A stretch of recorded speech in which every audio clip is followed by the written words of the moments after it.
मेरी बाइक को अभी हो गए हैं टोटल 6,644 किलोमीटर्स। इसका 2 सर्विसिंग हो गया है। So I think so it's a good time to do ownership review. Okay, first of all ये ओनरशिप रिव्यू है, ये कोई टेक्निकल रिव्यू नहीं है। तो इसके अंदर मैं कोई स्पेसिफिकेशंस वगैरह ये सब नहीं देने वाला हूँ कि कितना टॉर्क है, कितना हॉर्स पावर है, वो सब। उसके अलावा अगर कोई पॉइंट में मिस करता हूँ और आपको कोई स्पेसिफिक क्वेश्चन है इस बाइक के बारे में, सो कमेंट्स में मुझे डाल देना वो, तो मैं ट्राई ये करूँगा कि उसको जल्दी से जल्दी रिप्लाई करने के लिए।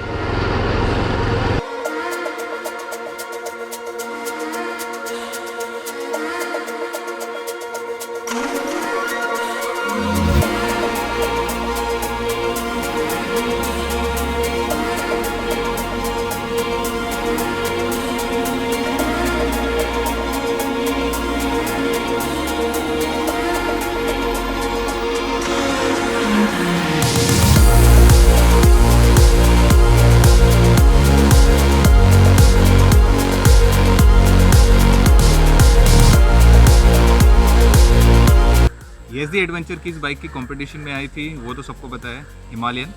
तो आज मैं इसका ओनरशिप रिव्यू करने वाला हूँ। मेरी बाइक को अभी 6000 प्लस किलोमीटर्स हो चुके हैं और 2 सर्विसिंग हो चुकी है। तो इसको रिव्यू करने के टाइम पे मैं बेंचमार्किंग के लिए हिमालयन को यूज़ करूँगा। हिमालयन के कॉन्टेक्स्ट में हम लोग उसको कंपेयर करेंगे और देखेंगे इसके प्रोज एंड कॉन्स क्या क्या हैं। इसमें ये रिव्यू को मैंने 2 पार्ट में डिवाइड किया हुआ है। पहले हम लोग प्रोज पे गो थ्रू करेंगे और सेकेंड फिर हम लोग कॉन्स पे जाएंगे। तो जो सबसे पहला इसका प्रो है वो है इसका ब्रेक्स। इसके ब्रेक्स बहुत अच्छे हैं। अगर मैं हिमालयन से कंपेयर करूँ तो हिमालयन के ब्रेक्स से जो वो आपको ज़्यादा एफर्ट लगाने पड़ते हैं, इसमें इसका जो ब्रेकिंग पावर है वो काफ़ी ज़्यादा अच्छा है। 2 रीज़न है उसके। एक तो इसका जो फ्रंट डिस्क है ये 320 mm का है, इसकी वजह से ऑब्वियसली इसका जो ब्रेकिंग कैपेसिटी बढ़ जाती है। प्लस आई थिंक सो ये अराउंड 8-9 किलो या 10 किलो के आसपास हिमालयन से हल्की है, तो ऑब्वियसली वो भी एक एडवांटेज हो जाता है। ऑब्वियसली ये ड्यूल चैनल एबीएस है और इसमें आपको 3 मोड्स दिए गए। जो 3 मोड्स है इसके, वो एबीएस का कैलिब्रेशन है ना, उसको चेंज करते हैं। इसका जो गाड़ी का पावर है उसमें कोई डिफरेंस नहीं आता है। तो इसका जो सेकंड प्रो है वो है इसका गियर बॉक्स। इसका जो गियर शिफ्टिंग है ये बहुत ज़्यादा स्मूथ है। और ये ऑब्वियसली स्लीपर क्लच है, तो इसकी वजह से गियर शिफ्ट्स और स्मूथ हो जाते हैं, खास करके डाउन शिफ्ट्स। और इसमें मुझे गाड़ी को क्लचलेस शिफ्टिंग करने के लिए बहुत अच्छा लगता है। बहुत ही स्मूथली अप शिफ्ट और डाउन शिफ्ट कर सकते हो आप इसमें। तो ये इसका एक सेकंड बड़ा एडवांटेज है। तीसरा इसका जो बड़ा प्रो है वो है इसका जो हैंडल बार्स में वाइब्रेशंस है वो बहुत कम है। है, ऐसा नहीं कि नहीं है, वाइब्रेशंस है, लेकिन एज़ कम्पेयर टू हिमालयन इसमें वाइब्रेशंस काफ़ी कम है। और आपको इसमें सबसे ज़्यादा वाइब्रेशन तब फील होगा जब आप डाउन शिफ्ट करके सडनली एक्सेलरेट कर रहे हो, तब आपको इसका जो हैंडल बार में थोड़ा सा वाइब्रेशन आएगा। जो मिरर्स में भी थोड़ा सा वाइब्रेशन आएगा, बट जो हिमालयन में आप जैसे 70-80 पे चलते हो और हैंडल बार्स में काफ़ी वाइब्रेशन होने की वजह से मिरर्स में आपको कुछ दिखाई नहीं देता, वो इसमें दिक्कत नहीं होगी। ये स्टेबल हो जाता है। जैसे आप 4000 की आरपीएम क्रॉस करते हो तो ये एकदम स्टेबल हो जाता है, स्मूथली चलती है। सो हैंडल बार में कोई वाइब्रेशन नहीं है। उसके अलावा जो फुट पेग्स वगैरह है, फुट पेग्स में भी वाइब्रेशन आते हैं, ऐसा नहीं कि नहीं आते हैं, बिल्कुल वाइब्रेशन नहीं, ऐसा नहीं बोलूँगा। अगर अब होंडा की बाइक या यामाहा की बाइक चला के फिर ये चलाने वाले हो तो आपको वाइब्रेशंस एनीवेज ज़्यादा लगेंगे। बट मैं ये अभी बेंचमार्किंग के लिए यूज़ कर रहा हूँ हिमालयन को, तो उसके कंपैरिजन में वाइब्रेशंस काफ़ी कम है इसमें। जो नेक्स्ट अच्छी चीज़ लगी वो है इसका हॉर्न। इसका हॉर्न का जो साउंड है वो काफ़ी अच्छा है। मतलब एकदम स्कूटी ऐसा आवाज़ नहीं है, काफ़ी लाउड है और थोड़ा सा बेसी है, तो वो एक एडवांटेज है। लेकिन इसका हॉर्न का जो पोजीशन है वो इसका डिसएडवांटेज है। जिसका अभी ये जो हॉर्न है इसको मैंने रीपोजीशन किया है, तो इसका जो ओरिजिनल पोजीशन है वो इस तरफ में रहता है, मतलब साइडवेज इसका पोजीशन किया हुआ था, तो उसकी वजह से साउंड सब साइड में जाता था, न कि फ्रंट में जाता था। तो ये एक आपको थोड़ा सा जुगाड़ करना पड़ेगा कि इसका जो हॉर्न है उसको आपको रीपोजीशन करना पड़ेगा। मैंने यहाँ पे एक एक्स्ट्रा क्लैंप लगा के इसको आगे की तरफ पोजीशन किया है, तो अभी बेटर है। जो इसका नेक्स्ट प्रो है वो है इसका क्रूजिंग स्पीड। ऑब्वियसली इसमें 6 गियर्स हैं, तो इसका जो क्रूजिंग स्पीड है वो ज़्यादा बेटर है हिमालयन के कंपैरिजन में। इस पे अभी तक मैंने टॉप स्पीड की है अराउंड 135 या 138 के आसपास, विच इज़ गुड इनफ। 110 पे आप easily all day long cruise कर सकते हो उस पर।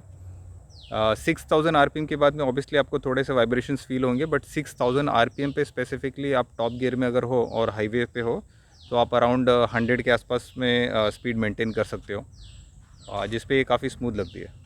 जो इसका नेक्स्ट प्रो है वो है इसका सीट हाइट इसका है अराउंड 815 mm। 15 mm ज़्यादा है आई थिंक सो हिमालयन का 800 mm है, बट ये मोर देन इनफ है मेरे हाइट के लिए। मेरी हाइट है 5.6 inches. So as you can see मेरा फीट है एक साइड में टच होता है, दोनों तरफ में अगर मैं पैर रखने आऊँ तो दोनों टिप तो होंगे। सो लेकिन ऐसा नहीं कि मैं मैनेज नहीं कर सकता, गाड़ी आराम से मैनेज कर सकता हूँ। एनीवेज आपको अगर प्रॉपरली राइडिंग करना है तो प्रॉपर राइडिंग के हिसाब से आप दोनों पैर ज़मीन पे नहीं रखना चाहिए आपको। आप या तो लेफ़्ट वाला या तो राइट वाला रखो, लेफ़्ट वाला ही ज़्यादा प्रेफरेबल है। तो उसके हिसाब से मेरा पैर ये आराम से पोजीशन होता है, हल्की सी मुझे बाइक लीन करनी होती है और मेरा पैर आराम से टच होता है। मेरी हाइट है 5.6 इंचेस, तो मेरे लिए एकदम कंफर्टेबल है। आई थिंक सो 5.6 या 5 के नीचे अगर कोई रहेगा तो उसको थोड़ी सी दिक्कत होगी। ऐसा नहीं कि नहीं चला सकता है वो, लेकिन थोड़ा सा प्रॉब्लम हो सकती है। जो अगला प्रो है इसका पिलियन कंफर्ट, पिलियन के लिए बहुत कंफर्टेबल है। एनीवेज एक्चुअली हिमालयन भी काफ़ी कंफर्टेबल है, लेकिन ये बाइक भी पिलियन के लिए काफ़ी ज़्यादा कंफर्टेबल है। पर ही आपको पीछे बैठने में कभी कोई दिक्कत लगी? नहीं। ब्रेक मारने पे ऐसे आगे आने का स्लाइड होते रहते हैं, वैसा कुछ होता है इसके अंदर में? नहीं। सो पिलियन के लिए ये काफ़ी ज़्यादा कंफर्टेबल है। इवन लॉन्ग राइड्स के लिए भी मेरी वाइफ के साथ में मैंने अराउंड एक दिन में 150 किलोमीटर के आसपास गया था, एंड उसका भी रिव्यू यही था कि पीछे बैठने में कोई दिक्कत नहीं है, आराम से बैठ सकते हैं इसमें एक छोटा सा जो मुझे लगता है कि एडवांटेज हो सकता है कि इसका जो बैक रेस्ट अगर हम लोग लगा ले तो और भी बहुत कंफर्टेबल हो जाएगा, राइट? हाँ। अगर पीछे बैक रेस्ट हो जाएगा तो आपके लिए एकदम कंफर्टेबल हो जाएगा, राइट? सो पिलियन के लिए थम्स अप। जो इसका नेक्स्ट प्रो है ये है इसका जो सेंटर ऑफ ग्रेविटी वो काफ़ी लो है। सो उसकी वजह से ये गाड़ी चलाने में बहुत ज़्यादा निम्बल फील होती है, उतना वज़न लगती नहीं जितना है वो है। इसका वज़न अराउंड 188 kg है, मतलब मेरे ख्याल से ऑलमोस्ट 194 kg होगा अगर टोटली फ्यूल अप करे तो लेकिन वो वज़न आपको फ़ील नहीं होगा जब तक कि गाड़ी आप पूरा तरह से लीन नहीं कर दो, आपके हाथों पे वो पूरा लोड आ जाए, तब तक आपको बिल्कुल फ़ील नहीं होगा। जो बैलेंस है ओवरऑल गाड़ी का वो बहुत ही अच्छा है। आपको ट्रैफिक में चलाने के लिए ऐसा नहीं लगेगा कि आप कोई हैवी गाड़ी चला रहे हो, आपको निकालने में दिक्कत हो रही है। आपको एकदम कंफर्टेबल लगेगा, कॉन्फिडेंस इंस्पायरिंग लगेगा कि आप आराम से कहीं से भी निकाल सकते हो उसको। नेक्स्ट इसका जो प्रो है वो है इसका हेडलाइट्स। इसका हेडलाइट एक्चुअली काफ़ी अच्छा है, डिसेंट है, बहुत अच्छा नहीं है। आई थिंक सो डोमिनार का लाइट सबसे बेस्ट क्वालिटी का है ओवरऑल, अगर विजिबिलिटी के हिसाब से बात करें तो इसका इज़ ऑल्सो गुड। बट जो मैंने नोटिस किया ESD एडवेंचर के जितने भी लोग रिव्यू कर रहे हैं उसमें वो बात कर रहे हैं कि इसका जो हेडलाइट है उसका फोकस ऊपर की तरफ जा रहा है। सो वो सिंपली आपको यहाँ पे से एक पोजीशन करने के लिए एक ये दिया हुआ है, नट दिया हुआ है। आई थिंक सो जो स्टॉक सेटिंग आ रही है बाइक की उसके अंदर में उसका पोजीशन थोड़ा सा ऊपर रखा हुआ है, इसकी वजह से उसका जो हेडलाइट का फोकस है वो ऊपर की तरफ जा रहा है। तो आपको सिंपली उसको थोड़ा सा लूजन अप करके नीचे की तरफ फोकस सेट कर लेना है अपने हिसाब से। तो आई थिंक सो आपके लिए वो विजिबिलिटी काफ़ी ठीक ठाक है, बहुत ब्राइट नहीं है, बहुत डिम भी नहीं है, ठीक है। बट ऑब्वियसली टूरिंग के हिसाब से आपको ऑक्स लाइट्स तो लगने वाली है। इसका नेक्स्ट जो प्रो है वो है इसका सर्विसिंग कॉस्ट। सर्विसिंग कॉस्ट इसका अराउंड आपको 2600-700 के आसपास आएगा पर service, which is quite economical. जो फर्स्ट सर्विसिंग में इसका जो बेसिक चीज़ें हुई थी वही चेंज हुई थी, जैसे ऑयल चेंज करना, जो उसका कूलेंट है वो टॉपअप करना। सेकेंड सर्विस में इसका ब्रेक पैड चेंज हुआ था, जो कि मुझे लगता है कि थोड़ा सा जल्दी हो गया। 6000 किलोमीटर्स पे इसका ब्रेक पैड्स ख़त्म होना थोड़ा सा मुझे लगता है कि जल्दी है। बट कंपनी ने बोला कि नेक्स्ट जो ब्रेक पैड्स हैं वो आपके थोड़ा सा और ज़्यादा टाइम चलेंगे, तो लेट्स सी। लेकिन जो ओवरऑल सर्विसिंग कॉस्ट है बेसिक वाला, अगर आपको कोई मेजर इशू नहीं है तो वो अराउंड आपको 2600-2700 के आसपास आएगा, with oil change and lube वगैरह करना चैन का, कूलेंट वगैरह टॉपअप करना, ये सब मिला के आपका 3,000 के अंदर में ही होगा। और इसका जो सर्विसिंग है वो एवरी 6,000 किलोमीटर पे, first servicing 1,000 kilometre and then next service आता है इसका 6,000 किलोमीटर पे। सो इफेक्टिवली पहला जो सर्विस आ रहा है, मतलब सेकंड जो सर्विस आ रहा है वो 5,000 किलोमीटर के गैप पे आ रहा है, लेकिन उसके बाद में से वो एवरी 6,000 किलोमीटर पे आपका सर्विसिंग आएगा। तो अगर मैं कंपेयर करूँ, लेट्स अगर मैं कवर कर रहा हूँ कि 3,000 रुपीज़ है पर service cost second service onwards, so आपको पर किलोमीटर का अराउंड 50 पैसा सर्विस कॉस्ट आ रही है, which is very good servicing cost. I think so pros तो मैंने सारे कवर कर लिए। कोई अगर मिस हुआ रहेगा तो मैं इसको स्क्रीन पे डाल दूंगा या डिस्क्रिप्शन में मेंशन कर दूंगा। और अगर आपको कोई स्पेसिफिक क्वेश्चन है तो आप कमेंट्स में लिखो मुझे, मैं उसका ट्राई करूँगा आंसर देने के लिए। Now coming back to the cons में इसका सबसे बड़ा कॉन आई थिंक सो है जो क्वालिटी इन द सेंस जो इसके नट बोल्ट्स वगैरह कहीं कहीं पे वो रस्ट हो रहे हैं। इंजन पे तो अभी तक नहीं हुआ है कहीं भी, लेकिन कोई कोई जगह पे जैसे कि फोक जो इंडिकेटर के लैंप्स वगैरह है उसके आसपास में जो बोल्ट्स वगैरह है उस पर थोड़ा सा रस्टिंग हो रही है। हेडलाइट के आसपास में कोई कोई नट से वहाँ पे रस्टिंग हो रही है उसकी। सो ये वाला एक इशू है। और दूसरा जो इसकी वेल्डिंग की क्वालिटी है, मतलब जो जॉइंट्स वगैरह है उसकी वेल्डिंग की क्वालिटी उतनी अच्छी नहीं है। अच्छी in the sense I think so, I hope so मजबूत होगी, लेकिन जो फिनिशिंग है वो थोड़ी सी उसमें कमी है। फिनिशिंग और थोड़ा होना चाहिए था, वेल्डिंग और स्मूथ होना चाहिए था। टैंक के आसपास में भी कहीं कहीं पे ऐसा आपको लगेगा कि फिनिशिंग में कमी है। कहीं कहीं पैनल गैप्स वगैरह हैं, थोड़ा कम है, कहीं थोड़ा ज़्यादा है। सो इस टाइप के जो क्वालिटी इश्यूज़ है। ड्यूरेबिलिटी तो अभी इसको 20-25 हज़ार किलोमीटर चलाएंगे तब पता चलेगा कि ड्यूरेबिलिटी कितनी है। 6,000 किलोमीटर में कोई भी गाड़ी की ड्यूरेबिलिटी को पता नहीं चलने वाली है। तो वो बात की बात है, लेकिन एटलीस्ट अभी इनिशियली ये क्वालिटी इश्यूज़ मैंने नोटिस किए हैं इसके। नेक्स्ट इसका जो कॉन है जो मुझे बहुत ज़्यादा इरिटेट कर रहा है वो है इसका सिटी के अंदर में माइलेज। सिटी के अंदर में इसका माइलेज बहुत ही कम है। सिटी में ये अराउंड मुझे 21-22 के आसपास दे रहा है। बट ऑब्वियसली मुंबई में ट्रैफिक ज़्यादा होता है, पीक आवर्स में तो ऑलमोस्ट आप सेकंड थर्ड गियर के ऊपर जाते ही नहीं हो। लेकिन फिर भी आई थिंक सो 21-22 का माइलेज बहुत ज़्यादा कम है। एटलीस्ट आई वाज एक्सपेक्टिंग कि 25-26 के आसपास तो एटलीस्ट देना चाहिए, कंसिडरिंग कि हाईवे पे इसका माइलेज बहुत अच्छा है। हाईवे पे ये इसका माइलेज अराउंड 34-35 के आसपास देता है आराम से, जो कि बहुत ही अच्छा माइलेज है। कंसिडरिंग कि आप उसको 90-110 पे क्रूज़ करते हो तो भी आराम से आपको 34 का माइलेज हाईवे पे देती है। लेकिन सिटी के अंदर में इसका माइलेज काफ़ी ज़्यादा कम हो जाता है। अगर आप बहुत कंट्रोल करके माइलेज निकालने के हिसाब से चला रहे हो तो आपको शायद ये 23-24 के आसपास दे देगी, उससे ज़्यादा तो आई डोंट थिंक सो देगी। अगला इसका कौन एग्जैक्टली नहीं बोल सकता हूँ मैं, लेकिन जो इसका हैंडल बार का पोजीशन है ये नॉर्मल राइडिंग के हिसाब से तो सही है, लेकिन ऑफ रोडिंग के हिसाब से इसमें थोड़ी सी कमी है। मैं आपको दिखाता हूँ कि ये बेसिकली अगर मैं इसके ऊपर अब खड़े होता हूँ और सैडल करके चलाने की कोशिश कर रहा हूँ तो वो थोड़ा सा आपको ऐसा फील होता है कि आपके बॉडी से ज़्यादा क्लोज है। वो थोड़ा सा और दूर होना चाहिए था और थोड़ा सा हाइट पे होना चाहिए था। आई थिंक सो राइजर्स लगा के वो प्रॉब्लम सॉल्व हो सकती है, बट राइज़र लगाने पे मुझे ऐसा फील होता है कि सिटी में राइड करने के लिए, मतलब रेगुलर राइड करने के हिसाब से और टूर करने के हिसाब से वो थोड़ा सा अनकम्फर्टेबल होगा मेरी हाइट के लिए। मेरे से ज़्यादा किसी का हाइट रहेगा तो आई थिंक सो उसके लिए कंफर्टेबल होगा, बट ये एक मेरे लिए प्रॉब्लम है। सैडलिंग मुझे उतनी अच्छी इसमें नहीं लगती जितना कि हिमालयन में लगती है। हिमालयन में सैडलिंग का पोजीशन बहुत ही तगड़ा है, बहुत ज़्यादा आप कंट्रोल में लगते हो उसमें। इसमें भी कर सकते हो, नहीं कर सकते ऐसा नहीं, लेकिन पर्सनली मेरे कॉन्टेक्स्ट में जो कॉन्फिडेंस मुझे चाहिए था सैडलिंग करने के टाइम पे वो उतना अच्छे से नहीं आता है। कर सकता हूँ मैं, लेकिन पूरी तरह से कॉन्फिडेंस नहीं आता उसमें। हाँ, जो अगला कौन है इसका, ये इसका है रेडिएटर का फ़ैन। बहुत ज़्यादा नॉइज़ी है और इंजन का हीटिंग का इशू है। जब ये रेडिएटर फ़ैन चालू हो जाता है तो आपके राइट साइड में, राइट पैर पे ना, ये इसका हीट बहुत ज़्यादा फेंकता है ये। तो उसकी वजह से आपका, आप एक्चुअली सैंडल में तो गाड़ी चला ही नहीं सकते, भूल जाओ उसको। तो मज़े की बात क्या है कि अगर आप हाईवे पे क्रूज़ कर रहे हो 70, 80, 90, 100 पे चल रहे हो तो आपको बिल्कुल ही हीट पता ही नहीं चलेगा, गाड़ी का हीटिंग आपको बिल्कुल फील नहीं होगा। सिर्फ ये सिटी के अंदर में या ट्रैफिक में आप चला रहे हो तो आपको डेफिनेटली ये हीट मारेगा। और रेडिएटर फ़ैन ऑन होने के बाद में तो वो हीट और ज़्यादा बढ़ जाता है, बिकॉज जो रेडिएटर फ़ैन का पोजीशन आई थिंक सो जो उसके वेंट्स है वो ऐसे पोजीशन किए हुए कि उसकी हवा जो है ना वो आपके राइट साइड पैर पे आती है, तो पैर पे आपको बहुत ज़्यादा गर्म फील होने लगता है। लेफ़्ट साइड में बिल्कुल भी नहीं है, ऑलमोस्ट मतलब ज़ीरो आपको हीटिंग फील होगा, लेकिन राइट साइड में आपको बहुत ज़्यादा हीटिंग फील होगा। तो ये एक दिक्कत है सिटी में राइड करने के हिसाब से।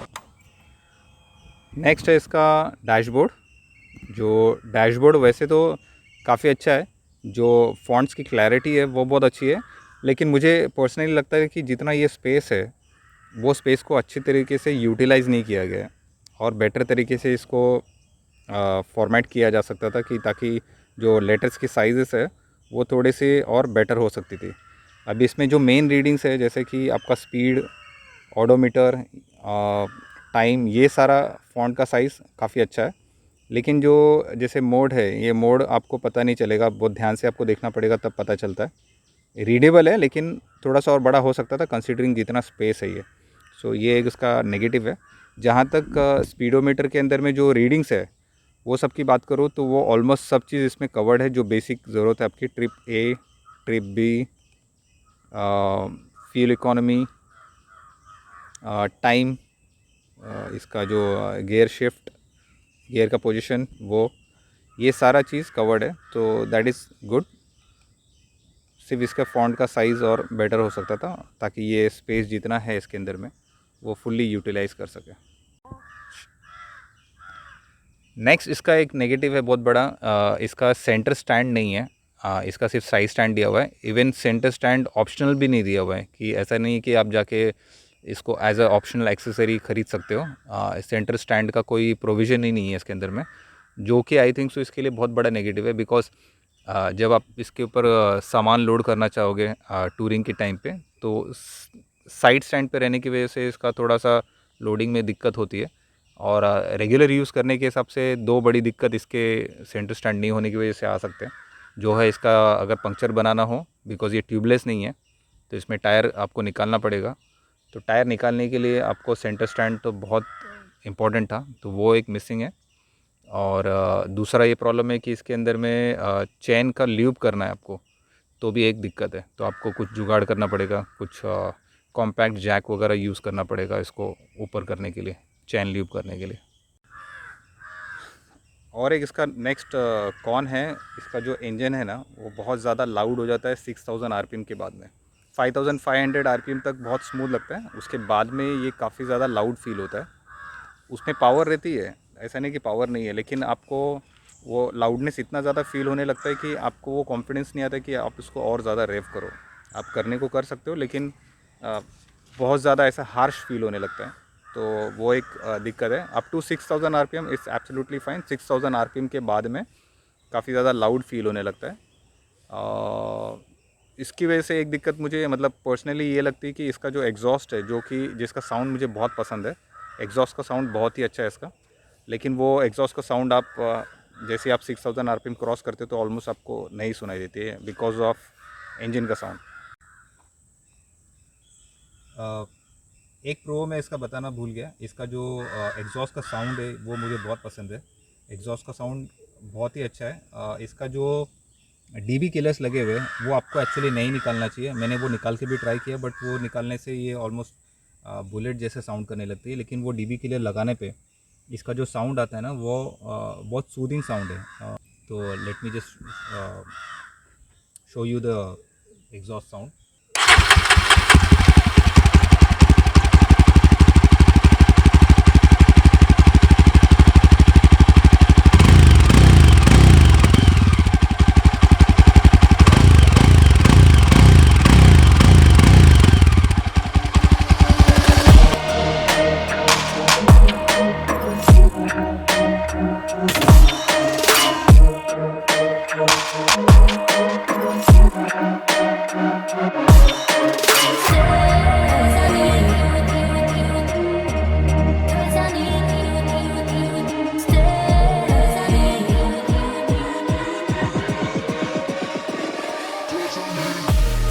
I want to reach 1 million likes.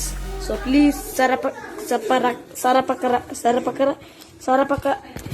sarapakara itu.